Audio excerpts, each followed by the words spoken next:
Okay, the government is essentially shut down. The Democrat posture is that Trump wants to take away health care for people and jack up their premiums, and he's shutting down the government to terrorize people. Wrong. It's so embarrassing. Okay, this comes on a day where Trump just announced that somehow he has actually achieved favored nation status from Pfizer and other pharmaceutical companies, forcing them to sell senior citizens and Medicare and Medicaid, receivers, participants. He is forcing the pharmaceutical companies to sell them their drugs at the lowest rate on earth. What that means, favored nation status, means here in America, we pay a lot more for drugs than they do in other countries. And they proportion the cost of those drugs based on the economic conditions in the other countries. So we have the biggest economy in the world. They're like, we're going to charge you more. But if you go down to some third world country, they might be selling the same pill you pay $500 for here for 50 cents down there. Well, somehow, by the grace of God, Trump leaned on the pharmaceutical companies hard enough that they're now going to give us favored nation status, meaning the lowest dollar amount they're charging around the world is the lowest amount we will pay here, meaning everybody is saving some cash. Well, we're moving on now. There you go. More money for America. Cheaper medicine for America. But the Democrats get on TV and they go, oh, Trump's just trying to make you pay more for health care. I mean, dude, This is total crap. Total crap. They're trying to throw kids off the health insurance. They want people to die. None of that's real. None of it.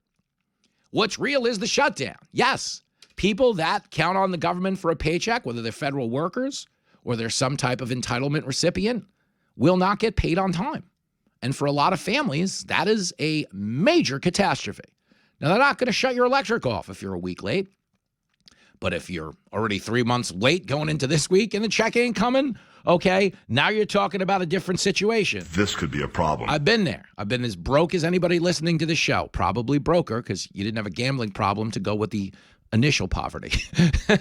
I have been rich and poor a lot in my life. That's all I'm trying to say. Don't let it get you up. Don't let it get you down. It's a long season. Nobody goes undefeated, especially not the government.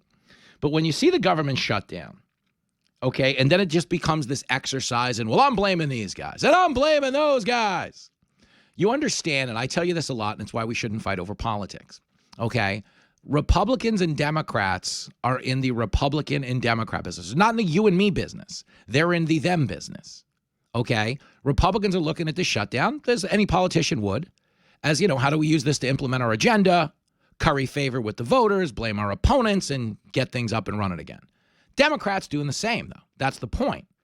But is any of them looking at the shutdown as like they really care about the people suffering? No. If the Democrats cared about furloughed government workers, they'd just be giving you Nancy Pelosi's stock tips. So you can go make $400 million like she did off a $170,000 salary. Nothing suspicious about that. But let me give you the back and forth so you understand, okay? Because what they're telling us is that on the Democratic side of town, they had a clean resolution that would have been passed with flying colors, but Chuck Schumer got in the way of that. Why did he get in the way of that? I just want to make sense of this for you. Okay, you've probably heard this in other platforms, so I don't think I'm, breaking any ground here. Chuck Schumer is really concerned that AOC may run for Senate instead of running for president. Now, the reason that's significant is because if she runs for Senate, okay, and she is his opponent, she is far more liberal than he is in theory, meaning Chuck Schumer knows that socialism is really bad.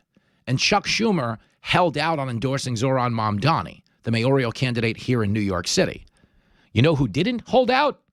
AOC. AOC is a dope. She has been pushing Mamdani on TikTok to her 20 million followers for as long as he's been a thing. Okay, and knowing Mamdani's about to win the mayor's race, and for better or for worse, we're going to see some modicum of socialism make its way down to City Hall here in New York City. AOC is going to be aligned with that brand, and she is going to own the far left flank of the Democrat Party. That's a problem for Schumer if he wants to get reelected. Now, you guys might say, well, Jimmy, he's been in Washington since Washington. Does a guy who's been there since the 80s really need to stick around longer? And the answer is yes. They love the power. They love the lifestyle. Okay, they spend a lot of money that isn't theirs. So if it works, they win. If it doesn't work, you lose. At no point is there accountability for them. The stock tips, the lobbyist money, the fancy trips. Everybody gives you this speech about how we're fighting every day. Do you know what the people in the Senate spend the majority of their time doing? Fighting to get the bartender's attention. That's what they're fighting every day. Hey, out of the way. Can I just get another mimosa down here? Okay, that's what they're doing. Do any of them lose their salary during a shutdown? No. Do you know who does lose their salary? People in our positions who would work for the government. That's just how white folks will do you. And that's how a lot of folks are doing you today. So let me give you a little bit of this, because Mike Johnson kind of summed it up. But essentially, Chuck Schumer didn't want to play ball with Trump. AOC hates Trump. The entire voter outreach in the Democratic Party right now is Hitler's here. The Nazis are here. They support him. They're going to cancel the 2028 elections. So we can't work with them to keep the government open because this is a government that's going to oppress and enslave us for all intents and purposes. So he has to reckon with that. Because if he's going to run for Senate against that, you understand, as preposterous as all this Hitler stuff sounds, most people on the left believe it. Doesn't mean everybody. Doesn't mean if you're listening to the show as a liberal, you're my enemy. I'm trying to, bargain in good faith with you here. But when a Rasmussen poll comes out that says 54% of Democrats think Charlie Kirk's assassination is understandable, that's not a fringe group. That's not like one guy. You know what I mean? You know, January 6th happened. Bad thing. I condemned it. I was on the air.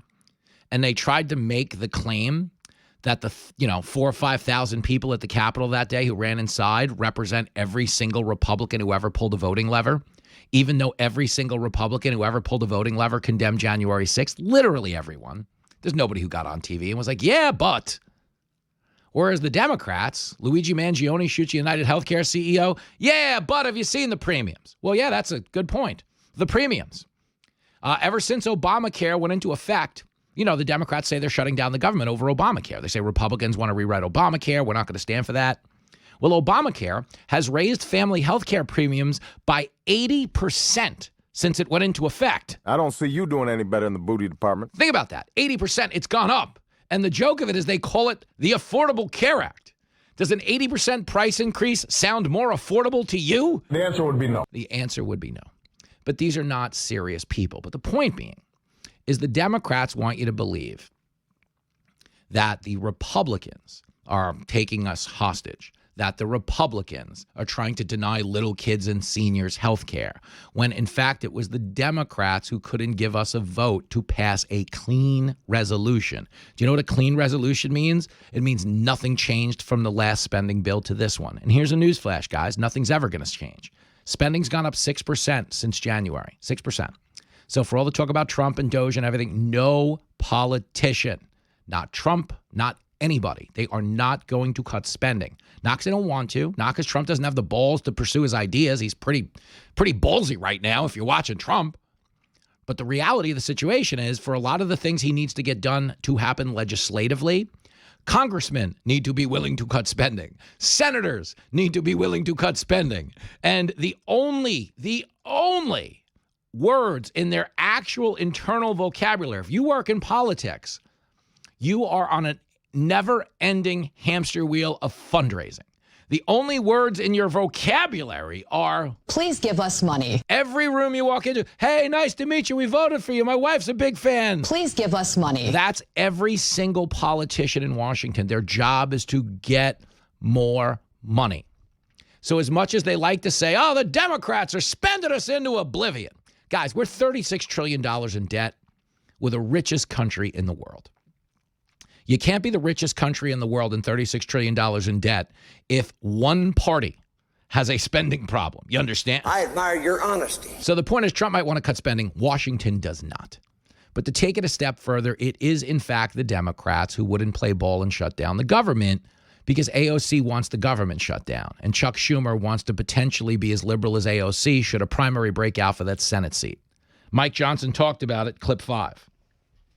Remember what happened in March. We had a CR. He had to do the right thing to keep the government resolution, open. That's right. Hill geek. Yes, that's it. To keep the government open so we could do our jobs, Chuck Schumer went out and said it would be so dangerous to shut the government down. Remember? We have him on tape. His entire career he's been saying that.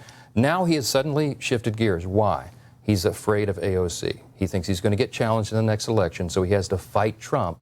Okay, and that was Mike Johnson. I was watching that. I was on Laura Ingram's show last night right after him. So I was sitting in the pod watching this interview back and forth. And that's bigger than posturing on the right. Okay, Chuck Schumer refused to do for this spending bill what he did in the last spending bill. So you understand, and again, this is the point I'm trying to make. If this bill is the same as the last bill, then how do you justify that one, but you don't justify this one unless, oh yeah, this is politics as usual. The timing's different. AOC was asked about it, to her credit, by Chris Hayes, and this is the bigger problem we have. Okay, they'd have you know, well, if the government shut down, people don't get health care. If the government shut down, people die. Federal workers don't get paid on time. That's okay, fair. If that's how you believe and that's what the urgency you want us to attach to this, fine. But the urgency isn't there on their part if they're lying about it. And here is AOC deflecting the Schumer question and telling us the government's actually shut down because Donald Trump wants to make sure little kids don't have health care. That's what she said. You are so full of shit. But this is real. Listen to this, clip 8. There are some people I have seen who have the following theory of why Senate Democrats have not cut a deal where they give 8 votes and move along. And that is that Chuck Schumer is worried about a primary challenge from you and is worried about the politics to his left flank. And so because of that worry about a primary challenge, he's going to shut down the government. Ergo, it is AOC's fault that the government's shutting down, or that you're somehow the kind of fulcrum of this. And I want to just ask you straight up, are you planning to primary challenge him? Do you think that's why he's doing this? This is so not about me in this moment. This is about people being able to insure their children. Oh, God. She is a fraud, a phony, a woman without a moral core, a regular two-faced, mealy-mouthed politician who swings with the wind. So don't even answer the question, but deflect to something pretend. She wants you to believe the government is shut down because Trump doesn't want people to insure their children. Do you realize, first of all, it's obviously embarrassingly not true, but just how disgusting that is, just the same, like the fascist thing, the Nazi thing? Imagine how people would feel if they emotionally believed that Donald Trump was trying to get children screwed up.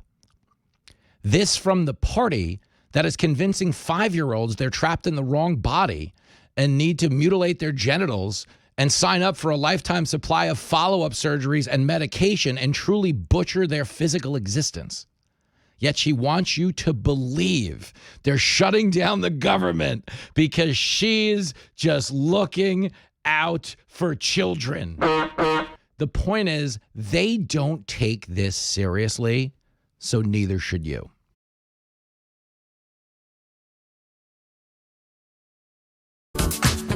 Oh, yeah, the government shut down.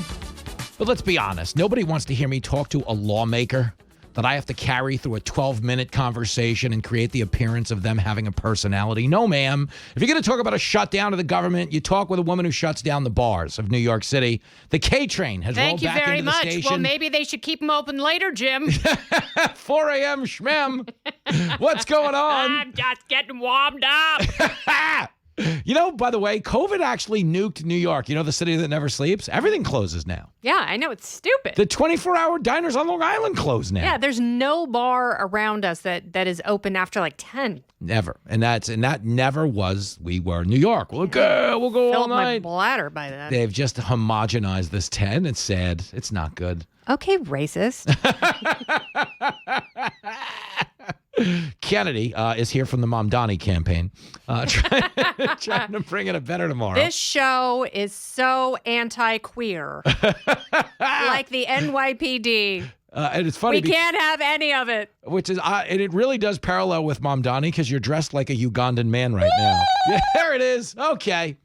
So I was telling this to the kids earlier because you hate big government, and I love that about you. Thank you. Okay. for all of this posturing about whose fault the shutdown is, and we can all have those debates, and we have strong feelings, the one thing nobody should lose sight of is this is going to end with spending increasing, or at least a continuing resolution. Absolutely right, And which that's- is the same thing as increasing spending. Yes. So you shouldn't be mad at the Democrats if you're a Republican. You shouldn't be mad at the Republicans if you're Democrats. We collectively as people should be mad at the lot of them because all of this is a food fight that allows them to do what they want to do, which is just keep spending money. Yeah, it's like people who are into bondage and domination getting mad that their partner is introducing handcuffs into the bedroom. How dare you? Yeah.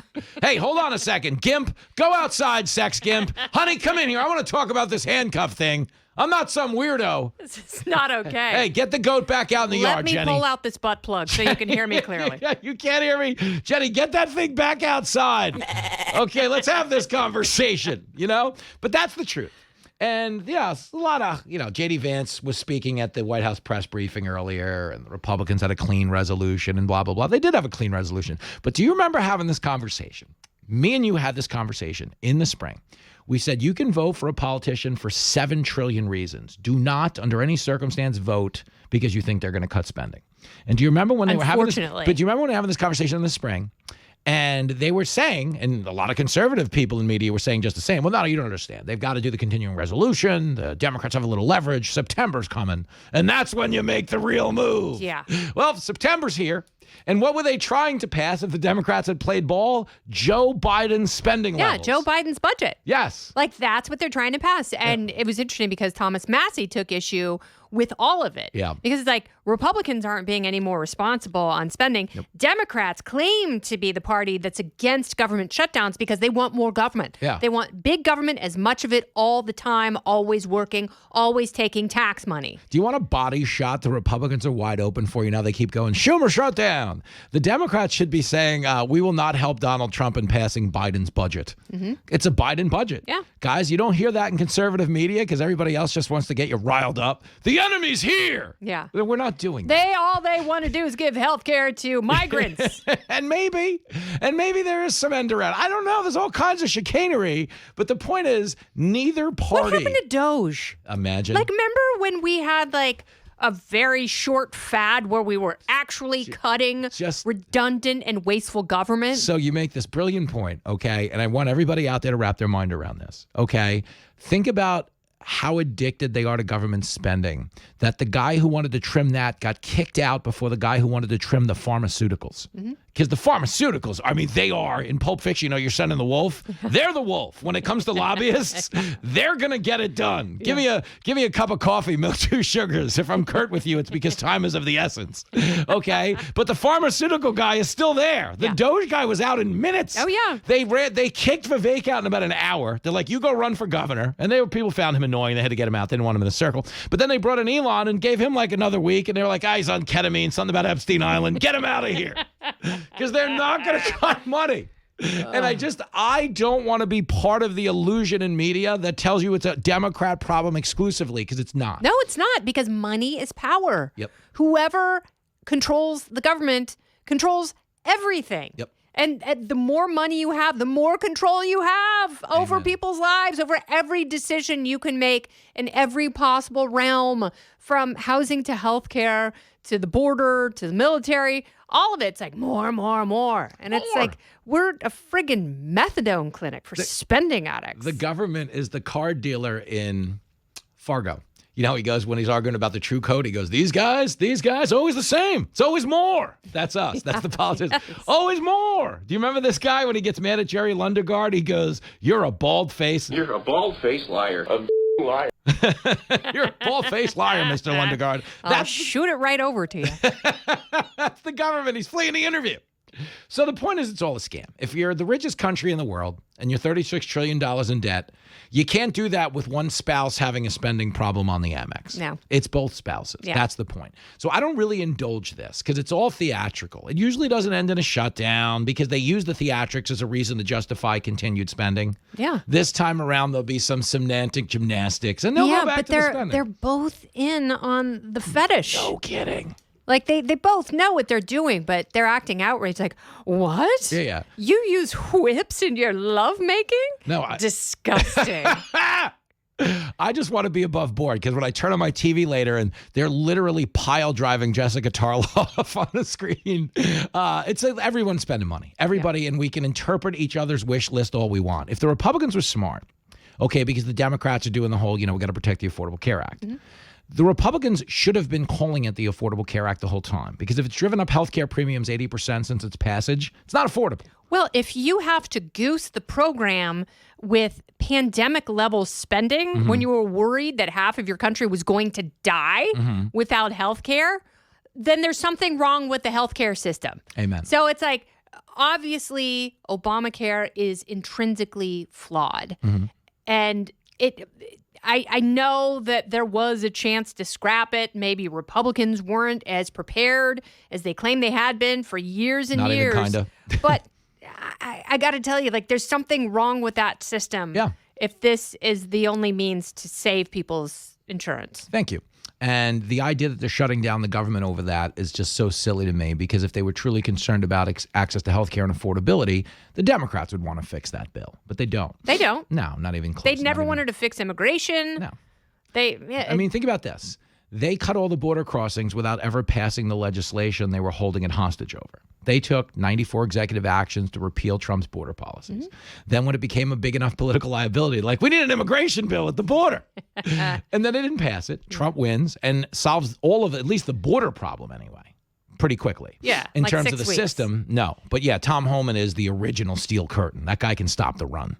Okay, you've never seen. There's nobody, not Jack Lambert, not Mean Joe Green, nobody out there in that 75 jersey. Not the purple people eaters. Not the purple people eaters. They're not going to get it done. You want Homan. 4th and 1. You know who could stop the tush push? Homan.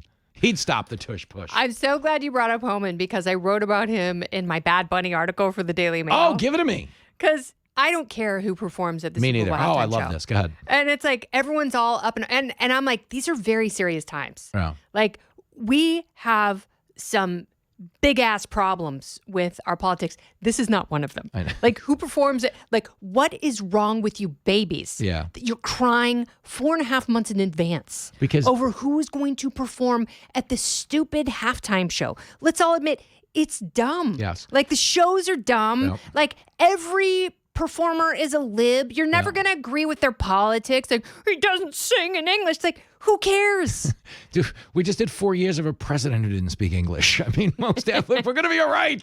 And it's like Bad Bunny's well, I'm not performing in the U.S. because ICE is going to arrest people outside my concerts. And Tom Homan's like, dude, didn't even think about that. Thank you. He's like, oh, well, that's kind of you to say because I was going to arrest them inside. I was planning on just barreling through. Wow, we don't even have to go inside. This is great. Kennedy's in studio. Bad Bunny's been canceled. The Super Bowl. But no, I agree with you. It's all petty, superficial stuff. But what's happening now is social media is dominated by grievance pimps. And it's interesting because I always feel that way. But I heard Lincoln articulate this to me the other day. We were watching a game. And he said, my whole life on a phone now is either a silly video that means nothing or just rage bait. Rage bait. This person said this. What do you think? I know. And people are all mad at me on X. I'm like, calm down. Shut up. You can't get me mad about everything. It's too exhausting. Yeah. I mean, my 20-year-old had the funniest take. Give it to me. Because, she was like, oh my God, did you hear Bad Bunny is performing at the halftime show? And I'm like, she's not a MAGA person. Yeah, She's not particularly political. What's going on? She goes, he's just going to wave his penis around the entire time. And it's so gross.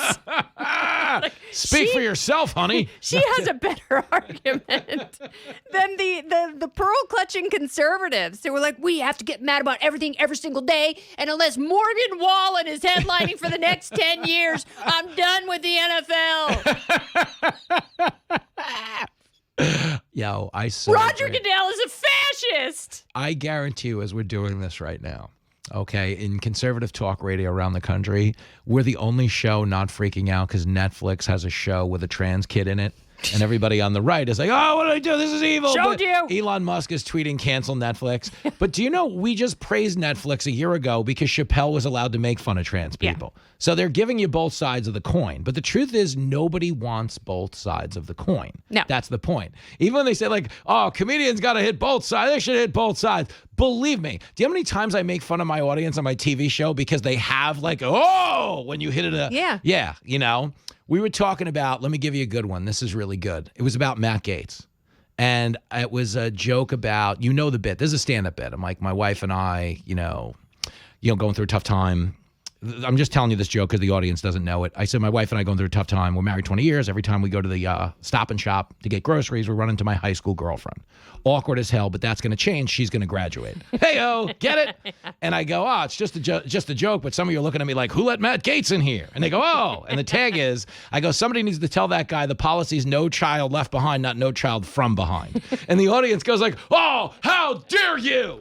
And I go, yeah, do you remember all those articles you guys clicked on about comedy hitting both sides? Yeah. No, they're all frauds. Yeah. Deep down. That's the thing. They're all such friggin' hypocrites. It's like these people like everything is too politicized. Like Sydney Sweeney, like leftists are being too political. Not everything is politics. Deport Bad Bunny. I want him out of here by sundown or I'm getting in there. And that's the point of everybody, I don't know, we've seen this happen a few times. Whenever the two parties trade power, they trade playbooks. And that's all it is. That's it. So Joe Biden's whole presidency was an auto-penned executive order. Okay, that's all it was. And the minute Trump got in, they're like, look at all these executive orders. It's all the same. And the Republicans do the same thing. I mean, Trump signed a lot of executive orders. It's all the same. But this is why we can't have nice things. Let's start quick about the fitness. We had a great call at the end of the last hour. JC down in West Virginia made a lot of brilliant points about fitness standards in the military. And then made a few points about my own fitness standards and how Jenny Fela is a 10 and I'm somehow like a 3.5 on my wedding day. I don't know I love the guy. He was obviously disparaging me and doing the old Jenny, you outkicked your coverage. Your wife is way too hotter than you. And that is a fact check false. Stomp it. Jenny's overrated. She's gorgeous, but I got a lot of game. Okay. I mean, come on, man. What woman wouldn't want a New York City cab driver with no health insurance and a massive gambling debt? I mean, if you just listen right now, the ladies are swooning all over America right now when they hear that kind of pitch. Did I mention I lived at home until I was 30? You are so dumb. You are really dumb. For real. But anyway, talking about standards, because two things happened yesterday. Pete Hegseth gave a speech that I loved. Why did I love it? Because, to be honest, as JC has said, we were just recalibrating the military to what it always was. If we're going to be the fiercest fighting force the world has ever known, you can't be fat and out of shape. You can't lower the standards to accommodate certain people just to make the military more diverse. Okay, guys, I've said this before. You've heard generals say it on our airwaves.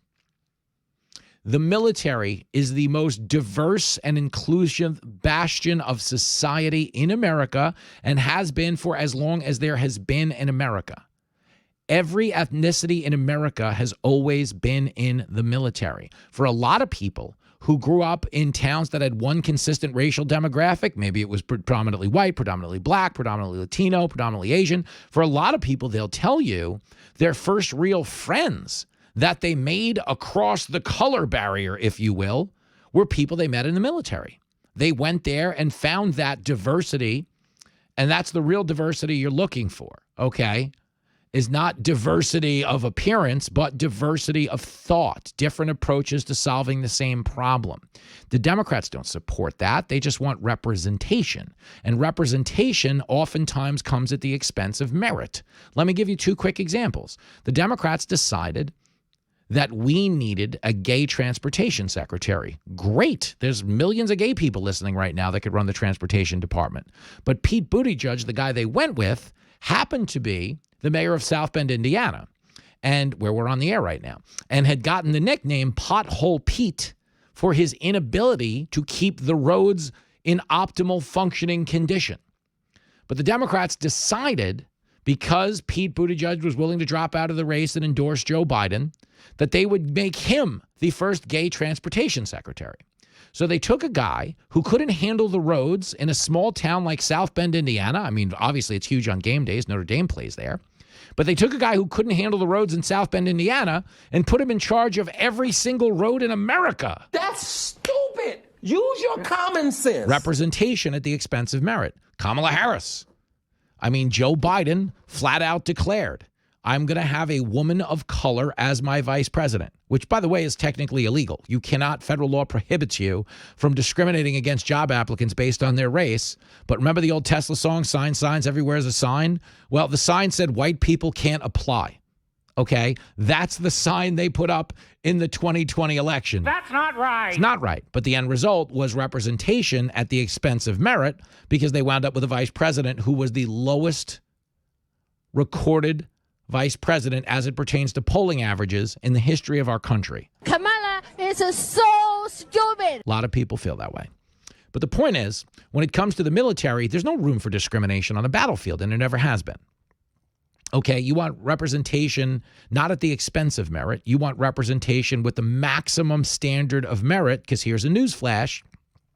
Men in every race, color, and creed can meet those standards. Some women can't. Pete Hegseth talked about this. And what's so fascinating about the moment, and you might hear this on Fox News Saturday night this weekend, because we're going to talk about this, is that people are outraged by a clip I'm about to play from Pete Hegseth, which is very curious given some of the other social battles we've had in this country.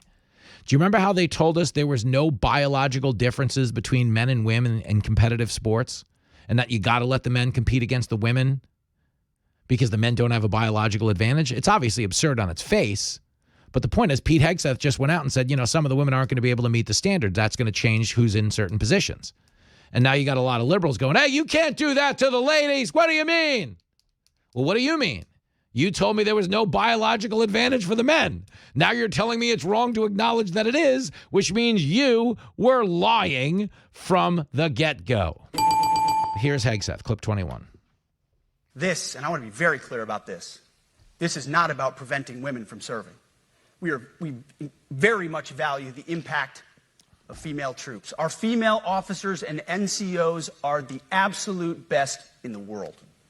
But when it comes to any job that requires physical power to perform in combat, those physical standards must be high and gender neutral. If women can make it, excellent. If not, it is what it is. If that means no women qualify for some combat jobs, so be it. That is not the intent, but it could be the result, so be it. It will also mean that weak men won't qualify because we're not playing games. This is combat. This is life or death. Amen. And that's the thing you guys need to understand. The guys going into combat, into war, should not, and it was a fool's errand, to ever make them adhere to the rules that govern corporate life in America. You don't put people in life or death positions just because we've never had their type in doing that job. Okay, here's a newsflash. We've never had a blind guy who's deaf driving buses in New York City. Okay, it doesn't mean we should hire one. Although, let's be honest, he can't do much worse than the cab drivers like me out there.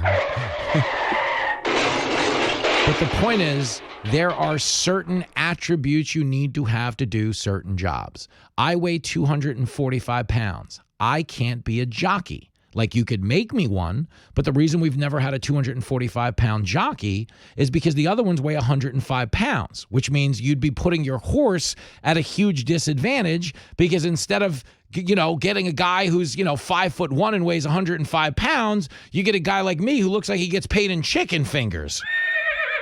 Yeah, exactly. I look like maybe the horse gets on top of me. I don't know. But the point is, it's not racist, it's not discriminatory, it's not hateful, it's not bigoted. These are the standards of war. And you're going up against an enemy that holds themselves to that equal or higher standard. They don't go, well, we've never had a drag queen on the front line, so let's get Cinnabons out here. And we were the only military doing that. Okay, The View weighed in on this. I thought it was the funniest thing in the world, because a lot of times they're just playing dumb. But I want you to hear Wesley Hunt, who served as well. You've heard him on this show a lot. Here is Wesley Hunt, kind of apoplectic that this is even in the lexicon, clip 27. I can't believe we're having this conversation. We're talking about having a new sheriff in town, but these standards should have never been laxed in the first place. If you're an admiral, if you are a general, you are actually asking our sons and daughters to go to war and to fight for something. You better be in shape, you better look right, and you better meet the standard. Because if we don't meet these standards, then we're actually going to lose lives in battle. And that's what this whole thing is about. So again, I commend the Secretary of War, Pete Hegseth, for doing this. I commend him calling the leaders, putting them in one one room and saying this: meet the standard or get out. I mean, and again, it's the military. It's war. Why would you want someone in there who doesn't meet the standard? Do you realize how psychotic that is? Like, really, really think about that, okay? Imagine you run FedEx, and you're like, all right, well, we got to deliver these packages. Okay, we got to get the packages out. We got 100 vans ready to go. What we're going to do is we're going to go ahead, we're going to hire a bunch of people who can't drive the vans, okay? They don't know their way around. They can't reach the pedals. We're just going to hire a bunch of Greg Gutfelds. They're going to sit on a phone book and try to reach the pedals of the FedEx van, but they can't, so the packages aren't going to get delivered. But hey, we'll get credit for saying we hired a specific type of driver nobody else ever did. Guys, sometimes the reason they've never hired that type of driver is because he can't do the job. It's not to say you can't give him a chance, as Pete Hegseth just said. They're not going to openly declare that women can't serve, but if some women can't make the frontline combat requirements, they're just not going to be there. And they're going to go serve in other capacities.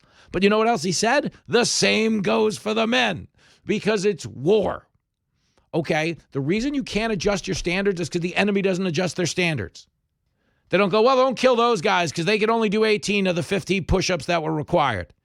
The other guys that do the 50 push-ups, shoot at them. Leave the 18s alone. The 18 push-ups, the 12 push-ups, you leave them alone. That's not how war works. They just kill everybody out there. But here is the view. Again, not exactly a bastion of fitness expertise. You know, getting fitness tips from The View is like getting marriage tips from OJ. But here it is, clip 25. No more identity months, DEI offices, dudes in dresses. No more climate change worship. No more division, distraction, or gender delusions. We are done with that. The era of unprofessional appearance is over. No more beardos. It's tiring to look out at combat formations, or really any formation, and see fat troops. Likewise, it's completely unacceptable to see fat generals and admirals in the halls of the Pentagon and leading commands around the country and the world. It's a bad look. So Pete Hegseth starts by making the point, no more beardos, no more fat generals. Okay, and we're going to play you a clip from The View in a minute of The View being apoplectic, saying, why is he obsessed with fat? Why that was not an uplifting message for our military. Okay, listen to this montage. Take it away, Josh. Why is he obsessed with fat? I don't understand how that was supposed to be an uplifting message for our military. Maybe he's referring to Colonel Sanders. It was really a bizarre thing. I don't understand the sort of hypocrisy of firing these people, having all these people meet together, and then denigrating them. The View is awful. Denigrating. Does anybody here listening know anything about boot camp? When you show up to boot camp, how many people have seen the beginning of, say, Full Metal Jacket? Does it sound like he's there to uplift them when he's saying things like, You're so ugly you can be a modern art masterpiece. That's a drill sergeant. Why, you little maggot, you make me want to vomit. I mean, seriously. You're the lowest form of life on earth. Did any of that sound uplifting? No, the military, you understand. And you got a bunch of gassy ladies on The View who are weighing in on something they have absolutely positively no appreciation or understanding of. Okay, because they're weighing in on the way he talks to military troops, the way they talk to each other on a TV set, where they all have hair and makeup, a warm-up comic who's brilliant, an audience full of women that are gassy and clapping like trained seals, and they face no hazards whatsoever other than Whoopi Goldberg's gas. But aside from that, they have nothing else to combat in their daily lives. Yes, they're going to talk to people differently than drill sergeants are. But the joke of it is when The View goes to commercial, they talk to people worse than the drill sergeants do.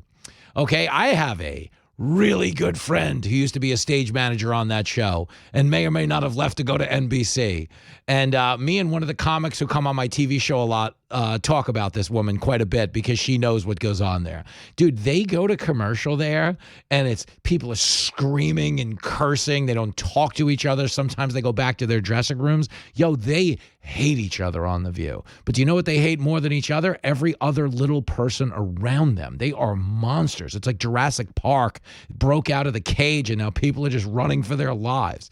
Yet they get on the air and act confused that the military is not doing sunshine fun and lollipops. We're trying to win a war, okay? Why is he so obsessed with fat?